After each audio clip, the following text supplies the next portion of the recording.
Welcome to Cake Bites, where we go rapid fire with this week's rule breaker.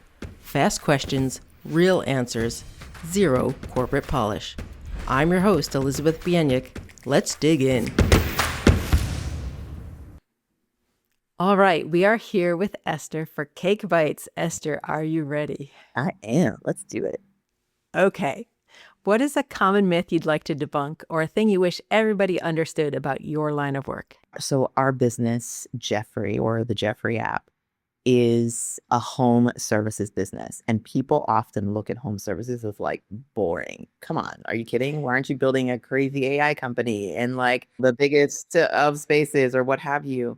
But what people don't realize is we're going through one of the greatest wealth transfers that are happening in our history right now. There are more people that turned 65 last year than ever in history in the United States. And a good chunk of a very particular industry, boring businesses, think home services, home cleaning, window washing, HVAC companies, all the ugly stuff that no one wants to do. A lot of those companies are run by people who are retiring. There are a lot less of those companies that exist, a lot less talent that's going into that market, which means it is ripe for disruption and it needs technology to be a lot more efficient while the demand is still there and continuing to grow. And so people often look at it and they're like, wait, Esther, I'm sorry, you did all of these crazy things in your career and now you're slanging home services. What are you doing? But there is a huge miss in terms of the opportunity adding in technology and processes for a productized service that people really just want and need. So, Yeah, very valid point. yeah. All right, what's one thing you've learned recently about yourself? You know, I have realized I am one of those people that needs crazy systems and organization. I am not the person, like I used to be we'll just figure it out. Like you get home from a trip and you don't unpack your bag for like 2 weeks or your stuff in your house kind of just goes everywhere. I am the person now that I pay for home organization services. And if I'm not paying for it, I am investing 3-4 days of my time and going in and I'm at the Container Store and I'm measuring and I'm adding. I mean, I am optimizing space. Everything has a spot. Everything is organized. Everything is spotless clean. Like I just realized that I need my space to be ridiculously organized. I need to reset and especially coming home from a trip, I unpack like right away. I don't care if I'm jet lagged. I unpack right away. I put stuff away. Like I need to reset to be able to feel like I can get back in routine. And that routine has to be organized and structured, or I just feel chaotic. Yeah, valid. I feel chaotic. I haven't quite gotten to the organized processes yet. What is one daily habit that you think has contributed to your success? For me, I really need slow mornings. I need slow mornings, which that for me means I'm getting up way earlier to be able to have those slow mornings. Yeah. I've noticed that when I would have to rush up, like you wake up to an alarm and you rush into what you've got to get going into for the day, my day is completely shot when that happens. And so it's really important for me to have slow mornings. And if that means getting up much earlier, I'm usually like a 5:45, 6 a.m. type person, then I need my slow mornings. I need my sit with coffee, have a think, journal, prepare for the day. Like I need my slow mornings. I feel like that's made a huge difference for me personally. I can relate to that one too. What do you do when you have an unpleasant task ahead? Oh my gosh. Elizabeth, I procrastinate. I procrastinate. If I'm being honest. We're being real honest here on Cake Bites.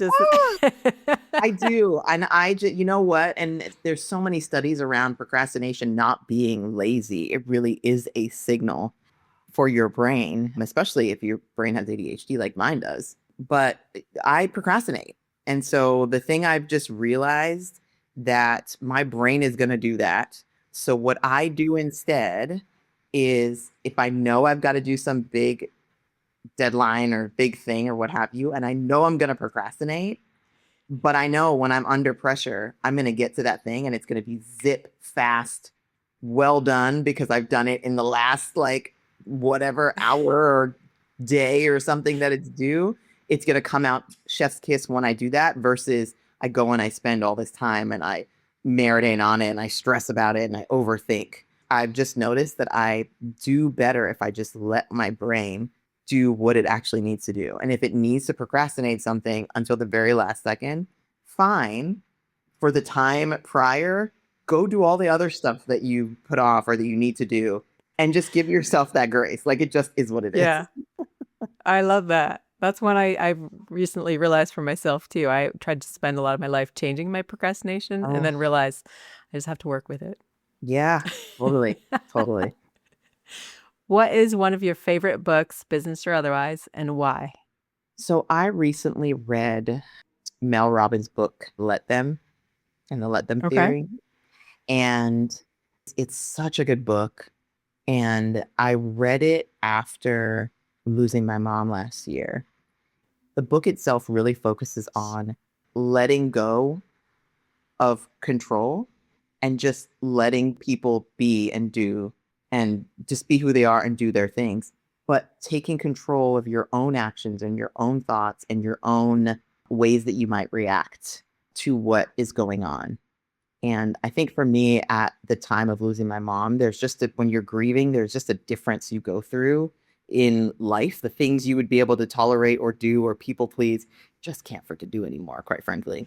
And so I can't control people's emotions. I can't control how they react to stuff. I can't control the weird things they might say that might trigger me. I can't. But all I can do is let me take control of my boundaries, where I need space, what I need to feel good, what I need to feel empowered and supported, and just let them be them.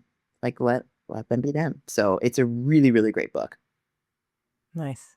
Awesome. What is your favorite strategy for resetting, recentering, and getting back on track? Ooh. I really like to do things that take me away from like work.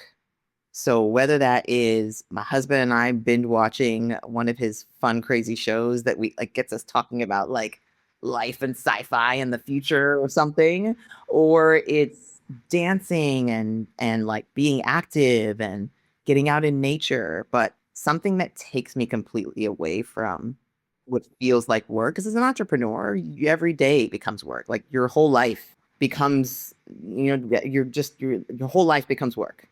Right. And there's beauty in that because you get to your freedom of your time, but then everything becomes monetizable in your life and then everything becomes work. And so it's really right. And so it's really important for me to connect with others, get out in nature, dance, escapism through art. All of those things are really important for me.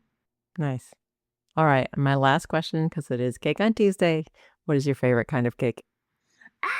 Okay, my husband and I don't really like cake at all. I'm like every birthday, they're like, okay, well, what kind of cake do you have? What do you want? I'm like, I don't eat cake. But if I were to, there are two kinds. One would be cheesecake, New York cheesecake at that. And the second would be tiramisu.